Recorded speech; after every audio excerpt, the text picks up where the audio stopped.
ರಾಜ್ಯದಲ್ಲಿ ಸುಗ್ರೀವಾಜ್ಞೆಯ ಮೂಲಕ ಕಾನೂನನ್ನು ತಂದರೂ ಕೂಡ ಈ ಮೈಕ್ರೋ ಫೈನಾನ್ಸ್ ಟಾರ್ಚರ್ ನಿಲ್ಲೋ ಹಾಗೆ ಕಾಣಿಸ್ತಾ ಇಲ್ಲ. ಯಾದಗಿರಿ ಜಿಲ್ಲೆಯಲ್ಲಿ ಮೈಕ್ರೋ ಫೈನಾನ್ಸ್ ಸಿಬ್ಬಂದಿಯ ಕಿರುಕುಳ ಉಪಟಳ ಮುಂದುವರೆದಿದೆ.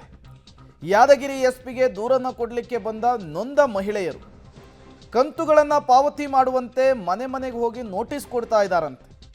ಸಾಲ ತೀರಿಸೋದಕ್ಕೆ ಕಾಲಾವಕಾಶ ಕೊಡಬೇಕು ಅಂಥೇಳಿ ಬೇಡಿಕೊಂಡ್ರೂ ಕೂಡ ಸಿಬ್ಬಂದಿಗಳು ಕ್ಯಾರೆ ಅಂತಿಲ್ವಂತೆ. ಫೈನಾನ್ಸ್ ಸಿಬ್ಬಂದಿಯಿಂದ ಕಾಲಾವಕಾಶವನ್ನು ಕೊಡಿಸಬೇಕು ಅಂಥೇಳಿ ಎಸ್ಪಿ ಕಚೇರಿಯ ಕದವನ್ನು ತಟ್ಟಿದ್ದಾರೆ ಮಹಿಳೆಯರು. ಆ ಪ್ರಮಾಣದಲ್ಲಿ ಕಿರುಕುಳವನ್ನು ಕೊಡ್ತಿದ್ದಾರಂತೆ. ನಿತ್ಯವೂ ಕೂಡ ಅವರ ಕಿರುಕುಳಕ್ಕೆ ರೋಸ್ ಹೋಗ್ಬಿಟ್ಟಿದ್ದಾರೆ.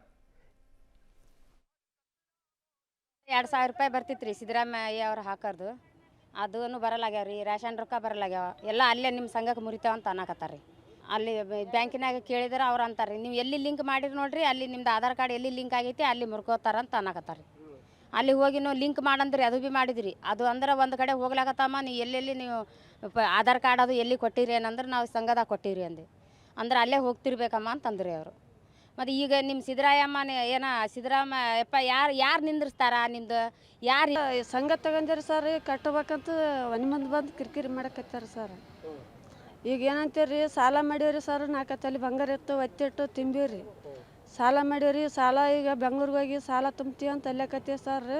ಈಗ ಎಲ್ಲಿ ಮತ್ತು ತೊಗೊಂಡ್ರಿ ಹೆಂಗೆ ಬಿಡ್ತೀರಿ ಹೆಂಗೆ ಅಂತ ಅಲ್ಲಕತ್ತಾರ ಸರ್. ಹ್ಞೂ ರೀ, 2,000 ರೂಪಾಯಿನೂ ಕಟ್ಟತ್ತಾರ ಸರ್. ನಮ್ಮ ತಿಂಗಳ ಪಗಾರ ನಮ್ಗೆ ದತ್ತದು ಗಣದವ್ರೂ ಕಟ್ಟಾಲಕತ್ತಾರ. 1 ವರ್ಷ ಆಯ್ತೇನ್ರಿ ಸರ್.